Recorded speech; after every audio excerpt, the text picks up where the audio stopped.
Hello, my name is Glenn and this is ArtWave 27. Today is my first actual art instruction video. So welcome and let's get into it. Alright, first things first, I'm going to be using a Sharpie. You would probably be using a pencil. I'm using a Sharpie so that you can see it better. If I'm using a pencil, it makes it harder to see, and I'd like you to be able to really see what I'm doing. Number two, I'm drawing on just regular copier paper. If you're practicing and you're learning, just use regular copier paper, and then you can throw it away. If it doesn't work out, there's no stress. So that way it doesn't have to be perfect. You know, you can just enjoy yourself and draw. So I'm going to be drawing these two things here, and one of them is my dog's toy. The other one is a little bottle, as you can see. I hear a lot of people say they want to learn how to draw. They want to learn how to draw better. I see it in the boards all the time. How can I learn how to draw? What can I do to get better? What are the tricks and stuff like that? There are no tricks. You just got to practice. You got to learn. And number two is, if you're drawing something, you want it to look like it takes up three-dimensional space. You want it to look like it takes up an area inside whatever you're drawing. So if you're drawing the inside of a castle and you're drawing a dragon, you want that dragon to look like it has weight. You want it to look like it is taking up space inside the castle. Whatever it is that you're drawing, you want it to look like it has a substance to it.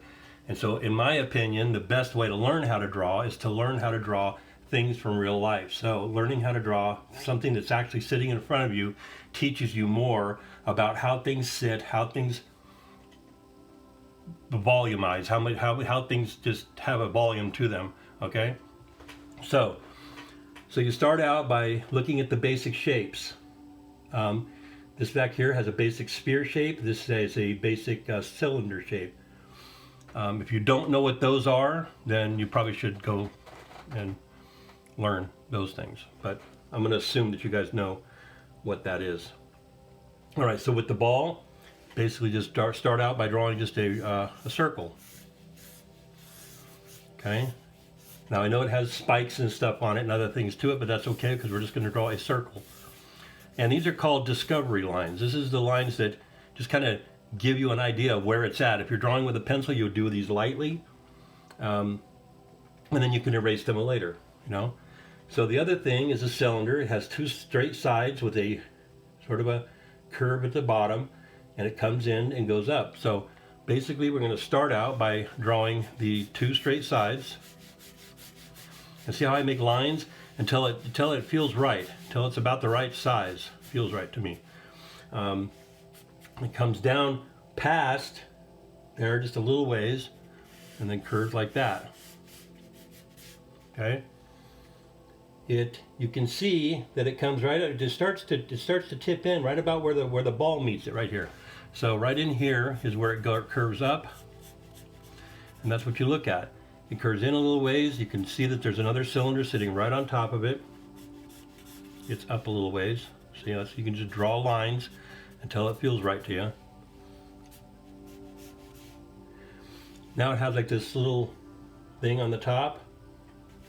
So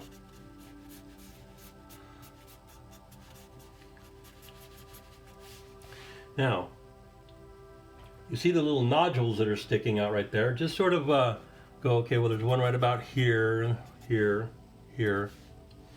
There's one over here, kind of follows the edge of their thing. There's one here, here, and there. So you kind of get the space for them. And then you can start drawing what they kind of look like a little bit more.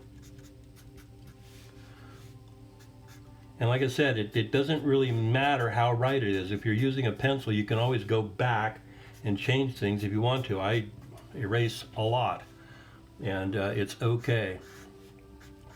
Now, after you have all your discovery lines and you're starting to like the shape of what you got and what you're doing, that's when you start making more like decision lines. I think that's what they're even called, decision lines. And you start drawing it a little bit more clear and crisper.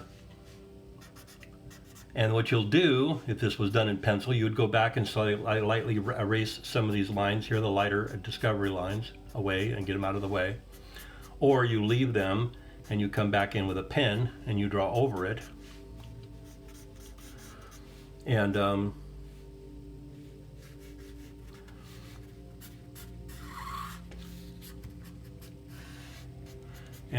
that's basics for getting the shape. Now, you see the light falling on it. It's got a shadow that falls here. This has got a shadow underneath it. And if you look real closely, the shadow just kind of comes out like this and goes around.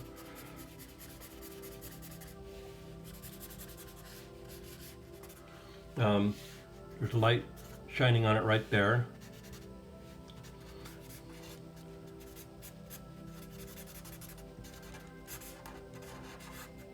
Okay, so this is just the rudimentary, basic, this is how you draw something thing. Now, like I said, what I would do at this point here is go through and erase the lines that you don't want, start shading in, find out where the shades are, look at what you're looking at. But the real key here is to look at something in front of you, like this, there it sits, draw it here, and then that way it gives you a better understanding. So later on, when you want to draw something that is not real, is from your imagination, you'll have a basis of this is how things look in real life, and I can use those things that I learned for that. All right?